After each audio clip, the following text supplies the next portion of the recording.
¿no? Bueno, porque empresarios, te contesto de manera sucinta. No es cualquier empresario. Nosotros, en el caso mío, me hice empresario al fragor de la revolución. Luego de 18 años de lucha, en el caso mío vengo del 27 de noviembre del 92. Tuve la oportunidad de insurgir con mi comandante, soy militar retirado del componente Guardia Nacional.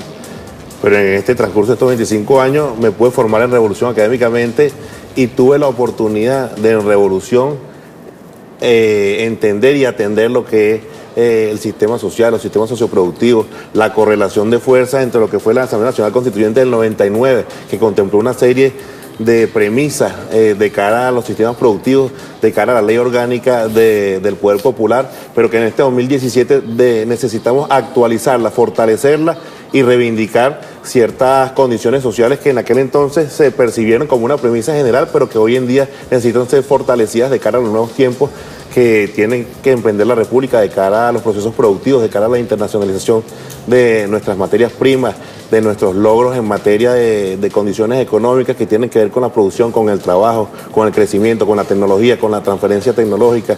Bueno, una serie de premisas que tienen que ver también con el tema internacional, cómo nos adaptamos a los nuevos tiempos en materia económica, en materia bancaria, porque fíjate que nos han socavado es en materia económica.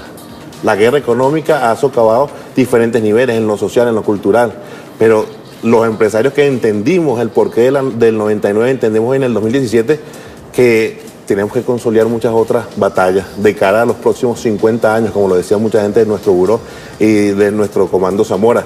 Nosotros tenemos que legar ese testigo a nuestra juventud, la juventud de oro, la juventud que se incorporó, que en estos últimos 18 años ha entendido que solo siendo productivo. Mira, el presidente tenía una frase que decía que la revolución en materia económica hay que hacerla irreversible, si no, no vamos a tener revolución. Y la diva, ¿qué nos dice el sector de los trabajadores? ¿Cómo esa confluencia ahora, donde van estudiantes, trabajadores, la gente de la tercera edad? Yo ayer vi el acto del presidente con la gente de la tercera edad. Oye, me sentí reivindicado a lo que me tocó en una época. En una época cuando yo era reportero, me la pasaba en la calle retratando cómo los perseguían con unas ballenas, agua. Ahí frente al Parlamento había un dirigente que llamaban Manos Limpias, importante figura, muy amigo del viejo Cruz Villegas, que actuaba allí defendiendo a los viejos, a esos menos de 100.000 o 200.000 que había en el país. Ahorita hay 3 millones y tantos de pensionados. ¿Cómo mirar eso ahora desde el punto de vista de los trabajadores? Bien, bueno, para nosotros es importante este proceso de convocatoria a la Asamblea Nacional Constituyente, porque representa desde nuestra reflexión un proceso de madurez. Se madura de la democracia representativa, esa donde tú creciste. Nosotros hemos madurado en la democracia participativa. Por eso se presenta la clase trabajadora, se presentan los pensionados, se presentan todas las expresiones, incluso los empresarios. Nada más emblemático que sentarse un empresario y un dirigente de la clase trabajadora para demostrarle al país que en efecto podemos sentarnos a dialogar, a pesar de las diferencias, las contradicciones que podamos tener en los procesos del trabajo, sentarnos a dialogar y podernos poner de acuerdo en esta etapa de debate constituyente en torno a cómo plantearnos nosotros la solución de los problemas, de las contradicciones. La clase trabajadora evidentemente está siendo convocada al proceso nacional constituyente para que profundicemos en ese planteamiento de la construcción de un modelo productivo. Ahí es donde nosotros vamos a poner toda la apuesta de nosotros, todo el empeño, toda la experiencia, todo el conocimiento y evidentemente el encuentro de los distintos sectores, pensionados, juventud, estudiantes, comunas, todo eso es un encuentro de patriotas venezolanos y venezolanas que apostamos al desarrollo del país. El debate constituyente es la muestra, como te decía, de madurez política, porque fíjate que en el mundo, en la historia, cuando existen contradicciones, cuando existen aquel conato de donde no nos podemos poner de acuerdo, siempre se resuelve con guerra. Y estamos ante una muestra de humanismo que quien podía haber tomado un camino más contestatario, más difícil, tomó el camino del diálogo y llama a la constituyente. Nosotros estamos marcando un hito en la historia de la humanidad, porque estamos demostrándole al mundo entero cuáles son los métodos que tenemos en estos tiempos, en el siglo XXI, para dirimir diferencias entre hombres y mujeres, entre seres humanos que podemos pensar diferente. Eso es la constituyente. Va a desaparecer la empresa privada porque es uno de los puntos que lanza la oposición para oponerse a la Asamblea Nacional Constituyente. Eso y la pérdida de propiedades, Ana Rosa. Usted ha visto la cuña del portugués, ¿no? Sí, claro. Nicolás la ha promocionado mucho, o o de la señora, que también me voy con el cuento que le quitarán los hijos. Hay uno que dice que le van a quitar las tarjetas de crédito. Todas esas cosas que desde que llegó Chávez al poder, y desde antes de aparecer Chávez, cuando dijeron que iba a quemarle la cabeza frita, los aretes, y ellos terminaron quemando a la gente en la calle. La empresa privada. No desaparece, se consolida y se hace una sola fuerza. Bien lo dice la compañera. Hemos entendido que la gran premisa en este momento es Venezuela, es la paz. Y debemos mirar de cara a los nuevos tiempos. ¿Y cómo lo hacemos? De manera consolidada, en armonía absoluta. Los sectores productivos, los sectores que se desarrollan, pero de la mano del pueblo, de la mano del que siente, de la mano del que todos los días trabaja.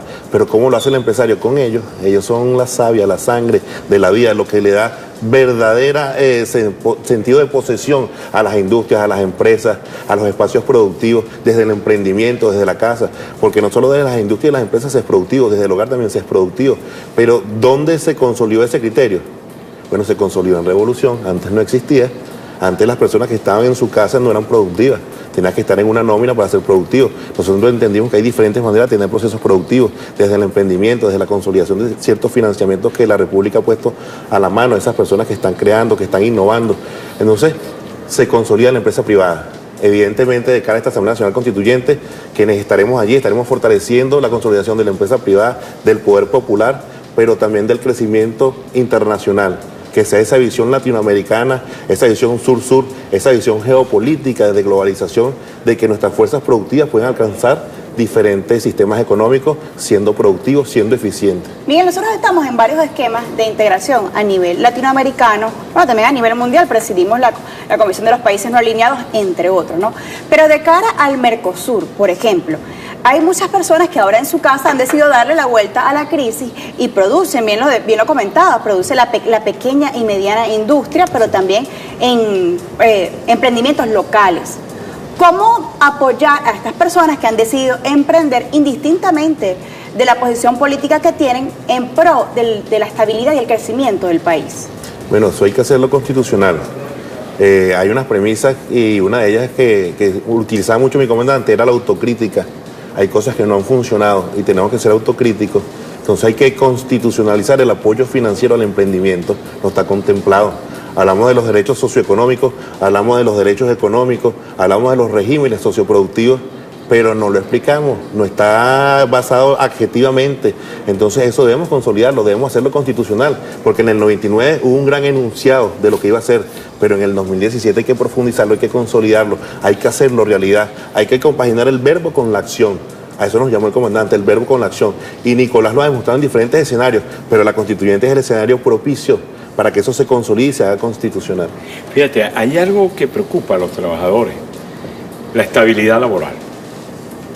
Hay sectores del empresariado, para no incluirlos a todos, porque tenemos aquí otro empresario que piensa de manera distinta, que una de las acciones a los trabajadores que son afectos a este proceso de cambio y que dicen las medidas del gobierno son buenas, es los despidos injustificados y todo esto.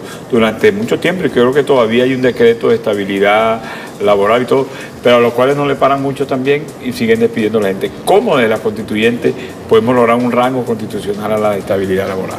Fíjate, nosotros nos estamos planteando para el debate constituyente, porque es parte del debate, pues las reivindicaciones necesarias es lograr la estabilidad laboral y la unificación de las condiciones laborales entre trabajadores que trabajan tanto para lo público como para lo privado.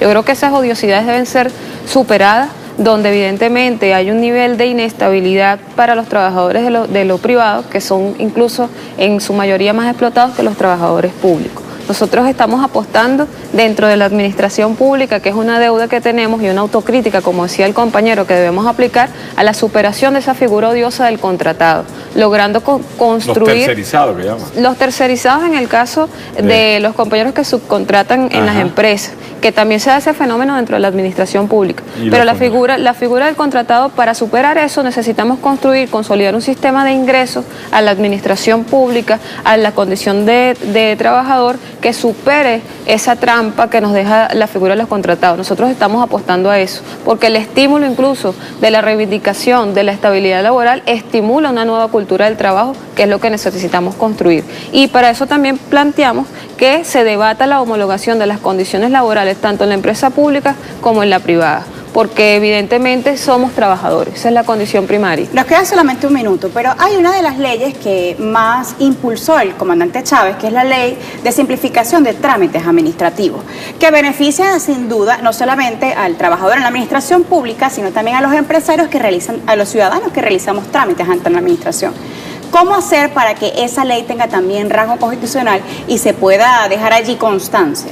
Mira, la fórmula que nosotros estamos planteando es la constitucionalización de las nuevas formas organizativas como son los consejos de trabajadores. Nosotros creemos que si la clase obrera se empodera de los procesos de ejecución, de planificación, de control y seguimiento de los procesos, nosotros podemos simplificar todos los trámites burocráticos que permitan fluir todos los procesos productivos en este país. Esa es la respuesta que nosotros estamos generando, parte del debate, de la superación de todas las trabas burocráticas, la simplificación de esos trámites, parte solamente por empoderar a la clase trabajadora, solamente por eso. Muchas gracias a Diva Guzmán del sector de los trabajadores por haber estado encendido y a Miguel Silva de los empresarios, presidente de la Cámara Venezolana de Exportadores.